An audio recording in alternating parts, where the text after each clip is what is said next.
everyone, it's Julie Young. We are here tonight in K-Town at Maru. Did I say that right? Yeah. No? Okay.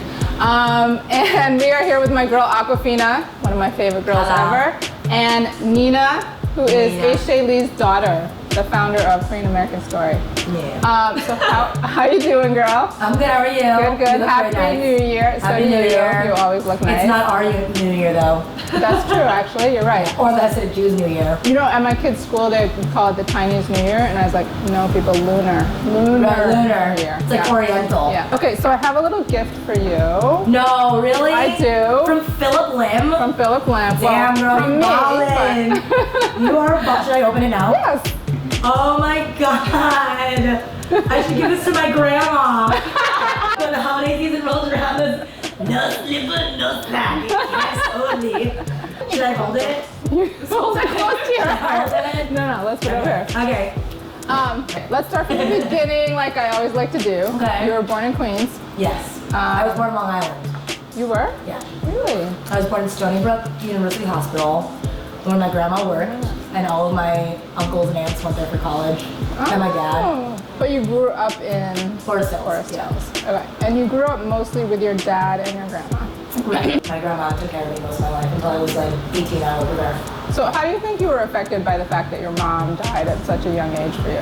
When I was really little, I learned how to become embarrassed, which was one of the first emotions I ever felt, was humility. Like, I didn't like it when people around me were crying, because that was what most of my first memories were. So I didn't like to be the face of why people cried. I didn't like to talk about it with people. I didn't like it when people cried around me. I didn't like to really share. It gave me a lot of adversity at such a young age that I gained a very odd sense of humor, and also a very odd way of looking at life, like the realness of life. Like, I remember negotiating myself about God when I was 5 years old, and I remember thinking to myself, like, God is not real. When I had that kind of sense of like looking at life, I think I became more mature than a lot of kids around me. So, and your mom was Korean. So when you grew up mostly Chinese. I mean, I've always felt like a distance from my Korean family. I think like now they're kind of like bougie. They have more money than my Chinese family. And also I feel like Korean people have more of an aspect of like shame. So when they found out that mom was marrying a Chinese guy, they were like very like, why would she do that? Like, why isn't she marrying like some rich Korean guy? Yeah. So I've always felt that kind of complex. Your mom came here to go to school, right? She came here from met your dad here. She came here as an artist and went to New Paltz, SUNY New Paltz. And met my dad at New Paltz, and he transferred out of New Paltz to Stony Brook. So just because we're talking about identity a little bit here, so I read this quote that you were quoted in an article. You said, "My story isn't so much as an Asian female rapper as much as one of an American kid who didn't come from the kind of trust fund background. It really was an American story. I was someone who grew up listening to Backstreet Boys. I was an American kid." It's funny, when I talk about you, a lot of times people are like, "Oh, she's Korean?" And I'm like, "Well, she's Korean and Chinese." But then they're like, "Oh yeah," or they'll be like, "Oh, that Korean rapper," or that, it's like they focus so much on that.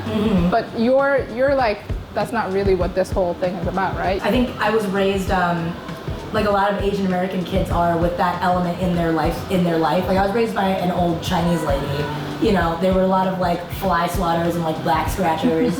She definitely collected plastic bags and like, Which Grandma Fina, I love Grandma Fina, and I need to meet her someday. Yeah, totally. And I also had a very Americanized dad who was more or less born here. He came here when he was like, under 5. So he was very American, but then I kind of also saw my grandpa, who represents a lot of what a typical Asian dad is, and someone who kind of locks himself in a study, doesn't talk to anybody, isn't engaged, has no emotion. So I grew up with that Asian element, but I was mostly American. Like, I didn't speak any Asian languages.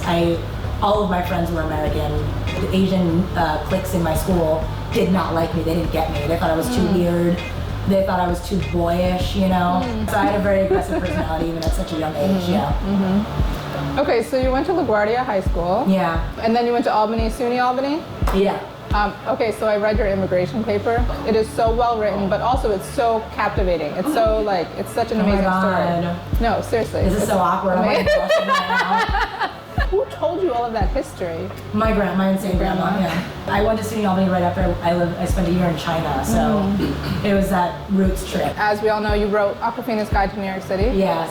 I actually read it though in between the last interview and this one, good. and there's some good shit in there. It's good. There's good shit in it. That's some seriously good shit. No, there's some good shit in it. Like I've lived in New York City a long ass time now, and there's some good shit in that book. Yeah. So who is behind Talk? Like what's that all about? So I was reached out to by AW, Astronauts Wanted, which is Judy McGrath. I don't know if you know who she is. She used to run MTV when MTV was, as some would call it, in its heyday. She started this company called AW, and they reached out to a lot of YouTubers and a lot of Viners. And I was the smallest in terms of like a following that they had reached out to, but Judy McGrath really liked me, which was really cool because they could have gotten anybody. Like they could have gotten someone with millions of followers. Right.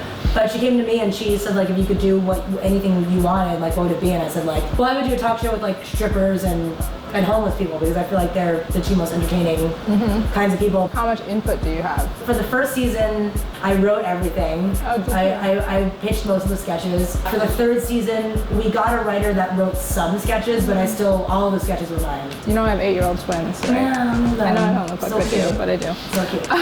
So I said, what do you want me to ask Awkwafina? What do you like about performing? I like to be able to control an audience. That's fun. It puts you in a nice position, you know. They also would like to know, who else would you like to rap with? Who is your favorite rapper/singer? I really like DeBrat. I think DeBrat's great. Oh. I mean, there are rappers who I would rap with for like love of them. Yeah. Maybe Necro. I love Necro. Yeah. And then there are rappers who I would rap with because I wanted to get millions of views. So obviously that'll be who? Beyonce, Jay-Z, Nicki Minaj, Kanye, right. all those motherfuckers. What about singer? Singer, I really like Neil Young is one of my favorites. Later and early experimental Fleetwood Mac, I like Tusk. You just filmed 2 movies, right? Yeah. One with Seth Rogen. Yeah. Is he hilarious in person? He pretty much is exactly what he is in the movies. Like, Yeah. just kind of chill, funny. Yeah. Yeah. What was the other movie? The other one is an indie movie where I play a high schooler, so that's fun.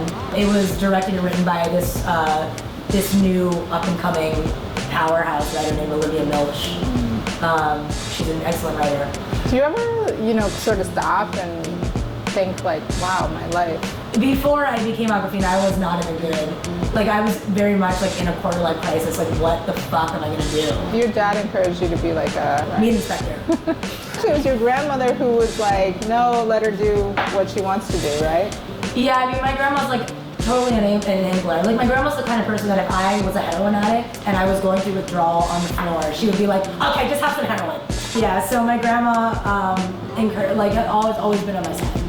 But so what does Grandma Fina think about your success now? She's very happy. She definitely has a lot to say about it, always. She always tells me things like, when are you gonna make another My Vag? That was your only good song. And she'll tell me, so, wow, you have so much time off.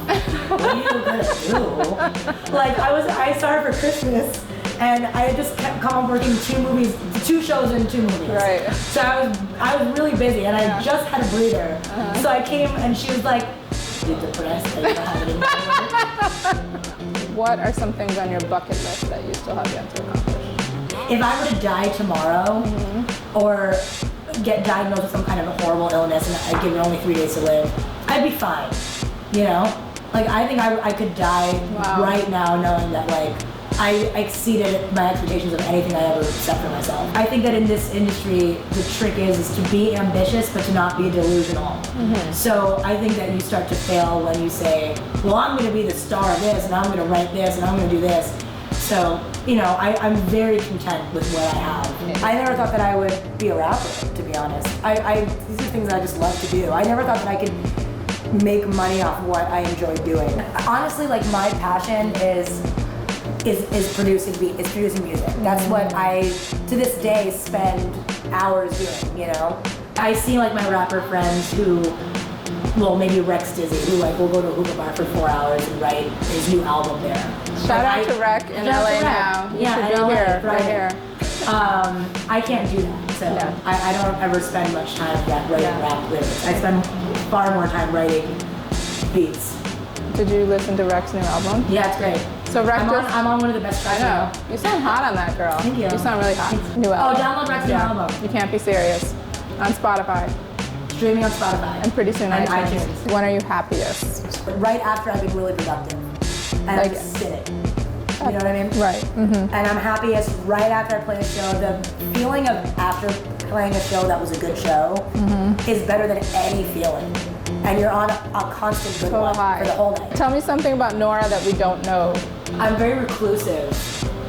I'm not a lingerer. I don't hang out. As you get more into the acting world, do you get direction to sort of be more any other way other than yourself? People never tell me to be more Asian. Like, I think that I am a part of the post-racial world where people stop asking Asian people to play Asian people. And maybe if I get cast as like a rapper type, then they'll tell me to be more rappy. And this political atmosphere can come off as definitely culturally appropriative. So that's one thing where I draw the line, because I don't think that my rap or any songs that I've done as Awkwafina are cultural appropriation. Aside from the genre itself, like I'm not being ignorant on the track. I'm not talking about like doing things that I don't do. So I have this friend who is a big, huge fan of yours. He's not here right now, but he wanted to ask me what 5 languages your vag speaks.